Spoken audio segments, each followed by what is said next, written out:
One second I was skimming emails, the next I was staring at a PDF from Dana Croft, attorney at law. The subject line was sterile. Notice of preliminary alimony proposal. But the body? It felt like a gut punch in Helvetica font. Amanda wanted $20,000 a month. Not a typo. 20,000. She didn't call. She didn't text.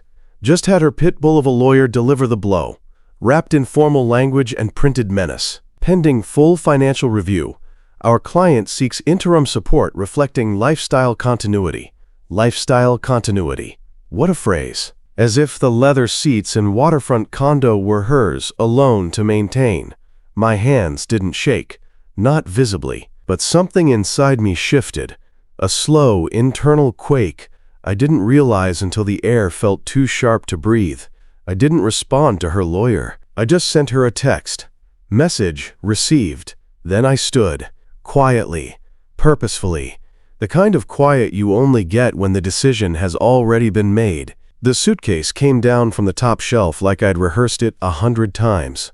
My passport was exactly where I'd left it, tucked in a folder labeled Emergency. Guess this qualified.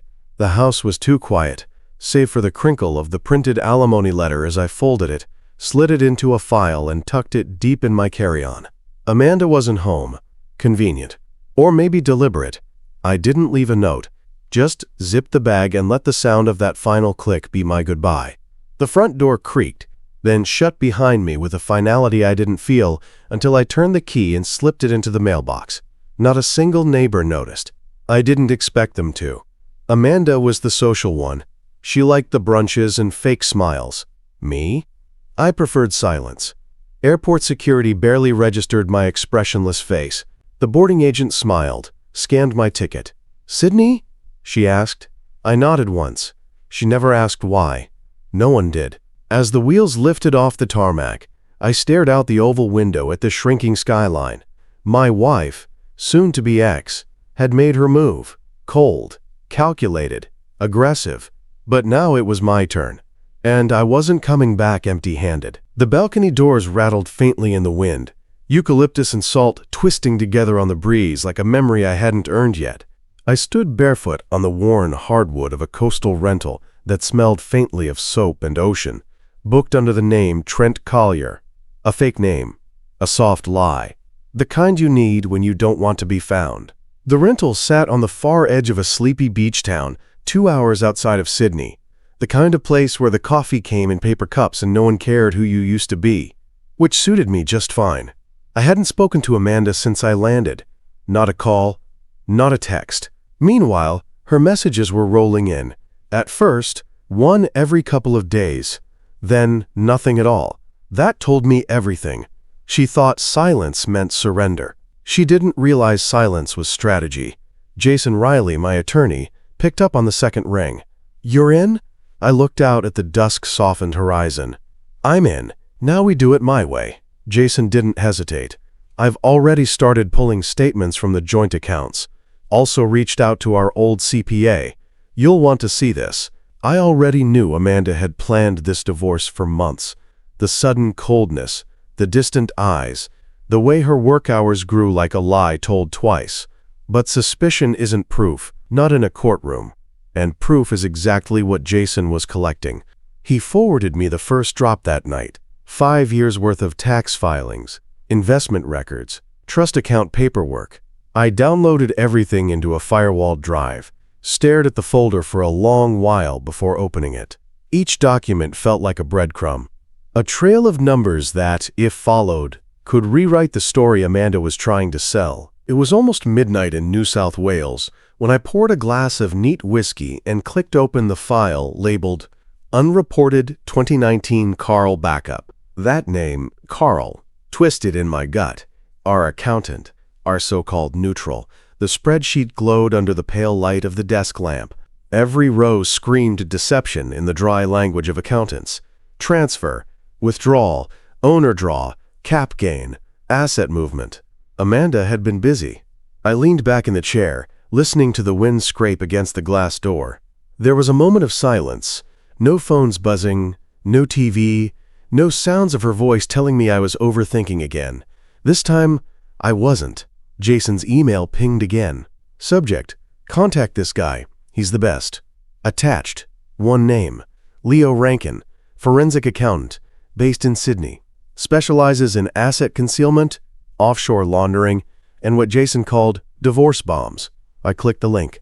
His website was bare bones, just credentials, a contact form, and a quote, "Follow the money. Everything else is noise." That night, I sent Leo a message. One sentence: she buried something. I wanted exhumed. Leo replied within the hour. Send me everything. I'll find what she didn't want you to see. A week later in his office, his sunburnt forearm brushing the edge of the desk as he adjusted the screen. On it, a network of shell corporations that looked more like a criminal enterprise than a real estate portfolio.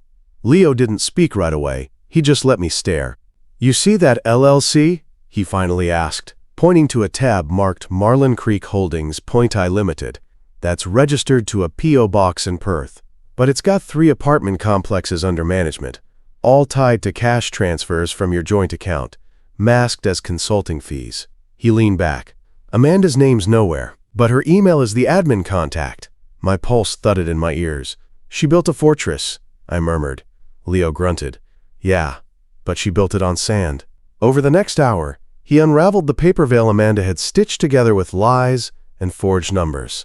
There were 5 properties, minimum, 1 luxury rental in Noosa, 2 vacation condos in Bali under a tourism shell, and 2 commercial units leased to Marcus Trent's startup company.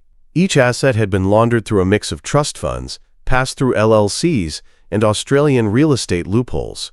All legal, all deceptive. She used offshore gaps, Leo said. Smart. Most American forensic teams wouldn't trace this unless they knew what to look for, and she'd counted on me never looking. Every spreadsheet Leo pulled up was another slap. Every balance, another betrayal.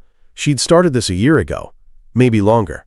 The audits showed financial distancing began 16 months back. Amanda had been preparing to bury me before I even knew there was a grave. She wasn't asking for alimony because she needed it. She was trying to cash out while playing victim. Leo's cursor hovered over a transfer made 6 months ago. See this? $500,000 moved into an entity named Winrose Trust. Registered owner? Marcus Trent. I sat forward. Her business partner. Yup. And here's the kicker. Winrose is managed out of an office in Darlinghurst, the same building she consulted out of during your marriage. I laughed. Once. Bitter. So that's where she was going. I thought she just needed time away. Leo's voice was low. Mate, she was buying an empire while keeping you on the leash. I stared at the glowing network chart on the screen. A decade's worth of trust reduced to colored lines and digital betrayal. Jason's voice buzzed through on WhatsApp. I'm ready when you are, but brace yourself. This is just the start. Leo tapped a key and a new folder popped open. You're looking at over $6 million in unreported assets. Evelyn's laugh came too fast, too brittle. We sat at a sidewalk cafe in Surrey Hills, where the clink of ceramic cups tried to disguise the strain in her voice.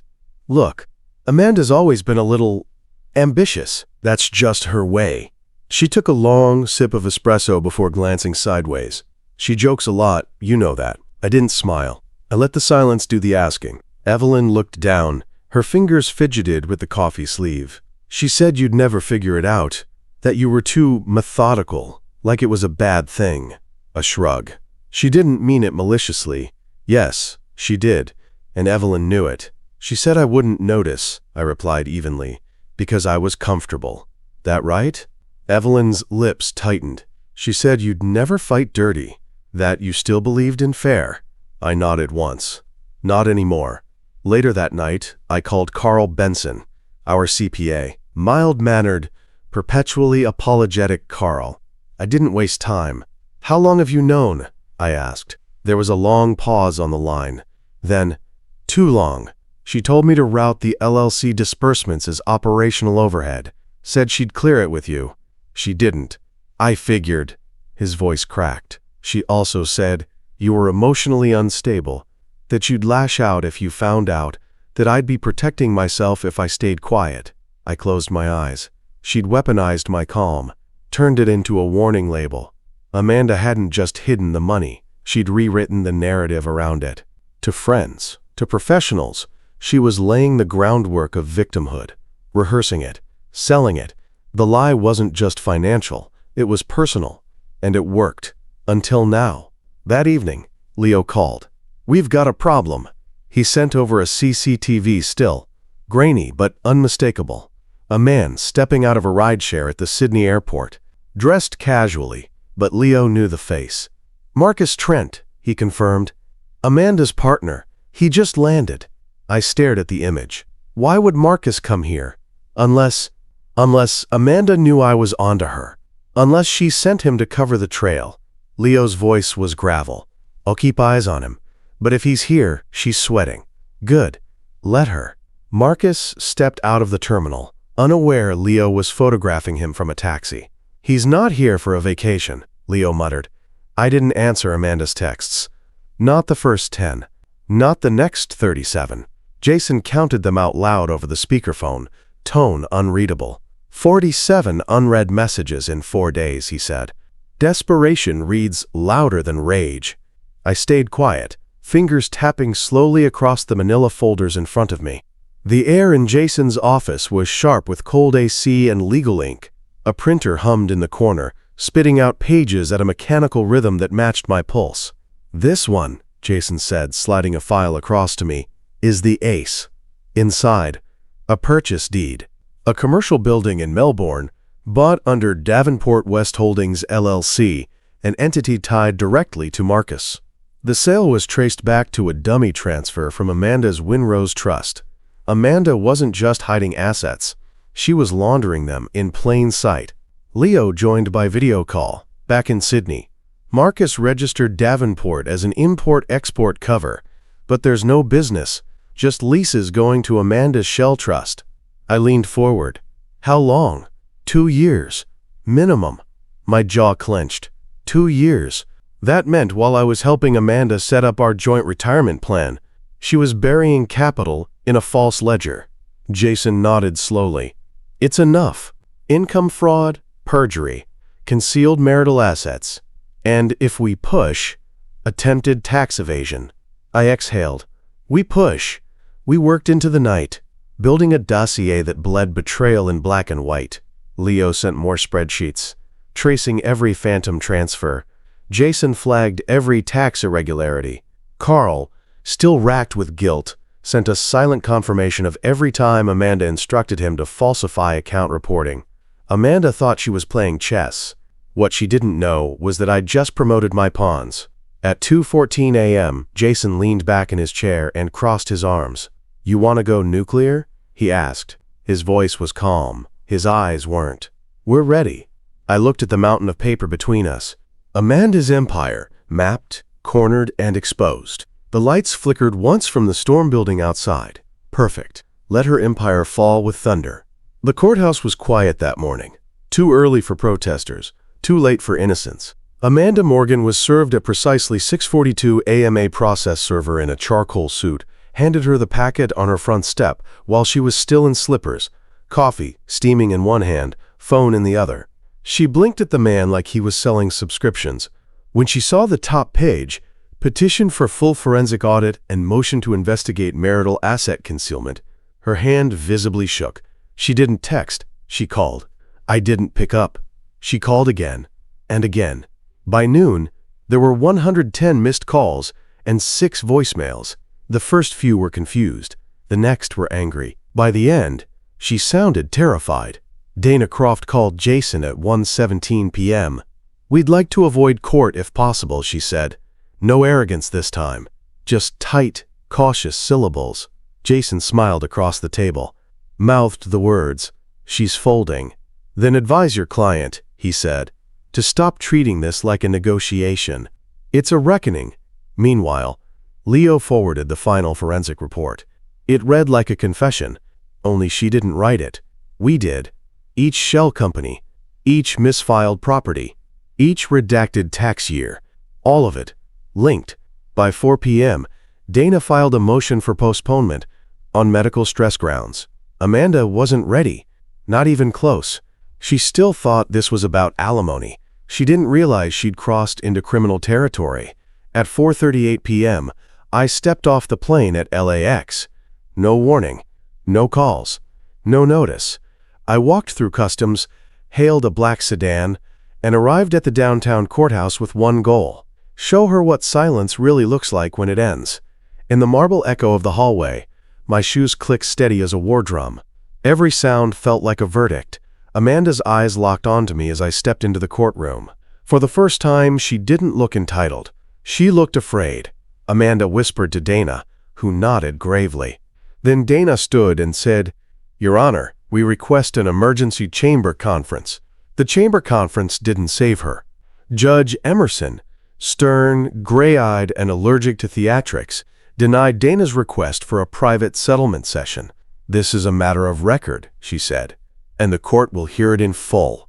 Amanda sat rigid, spine tight like a snapped ruler. Dana shuffled papers with clinical precision, but there was no swagger in her motion. Just defense. Reaction. Jason stood slowly. "Your Honor, what we present today is not a disagreement between ex-spouses. It is a deliberate, multi-year concealment of marital assets exceeding $6 million. He clicked the remote. Behind him, the projector hummed to life. The first image flashed, a bank statement linking Amanda's trust account to an undeclared Australian shell company. Jason turned, calm as a surgeon. Exhibit A. Then came Leo, testifying via live video from Sydney. His Australian accent gave everything a cold, factual weight. "This wasn't sloppiness," he said. "This was systemic concealment, shell layers, fake invoices, offshore laundering, all traceable, all linked to Mrs. Morgan." Amanda flinched when he said traceable. Jason clicked again. This time, email exchanges between Amanda and Marcus Trent, her consultant, but the emails read like instructions. Move funds, delay deposits, refile property under quote quote quote quote quote quote quote quote quote quote quote quote quote quote quote quote quote quote. Judge Emerson read the lines herself. "Mrs. Morgan," she said, eyes flicking up, "did you disclose any of these assets during discovery?" Amanda didn't answer. Dana intervened. "We believe." "I didn't ask what you believe," Emerson cut her off. "I asked your client." Amanda's voice was barely audible. "No, Your Honor." It was the first honest thing she'd said in months. Jason walked her through each lie like steps down a gallows platform. Exhibit by exhibit, email by text, timeline by transfer. By the end, there was nothing left but the weight of evidence and the echo of her silence. I didn't gloat. I didn't need to. Because this courtroom, this room Amanda thought she'd dominate, now belonged to the truth. Judge Emerson closed her file. "I will rule within 10 days, she said. "But Mr. Morgan, your presentation today demonstrates meticulous clarity. This court appreciates your restraint." Amanda's face collapsed like a facade mid-earthquake, and we weren't even done. Outside, Jason checked his phone. "Marcus Trent's flipped. He's cutting a deal with the DA." Jason looked up from his phone, jaw tight. "Marcus wants immunity. He's willing to hand over everything. Emails, account logs, even call recordings." Amanda didn't know yet, but she would, because the DA was building a criminal fraud case, and Marcus, her charming co-conspirator, had just turned into the prosecution's golden ticket. That night, Evelyn texted me. "I didn't know it went this far. I'm sorry." I didn't respond. 2 days later, she posted a vague apology online, something about misplaced trust and staying neutral. She unfollowed Amanda. That said more than the caption ever could. Amanda was isolated now. No whispers of support, no friends circling the wagons. Just silence, the kind she'd once weaponized against me.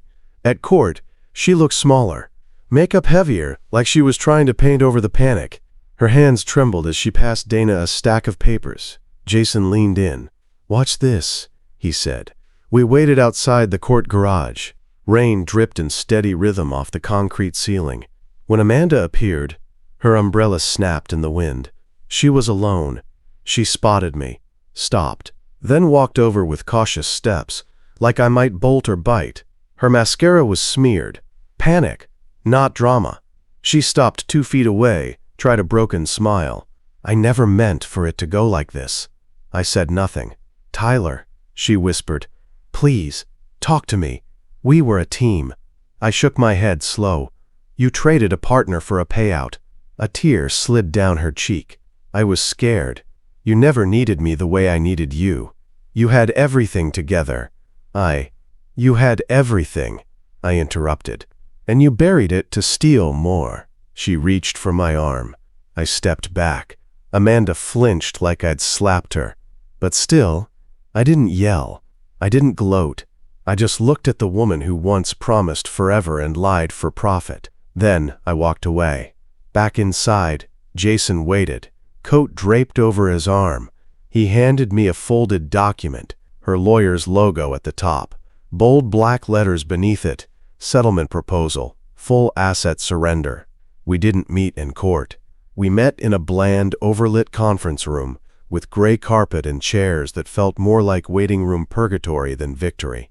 Amanda sat at one end, flanked by Dana, and silence. She didn't speak. Not once. Just stared at the document in front of her like it might catch fire on its own.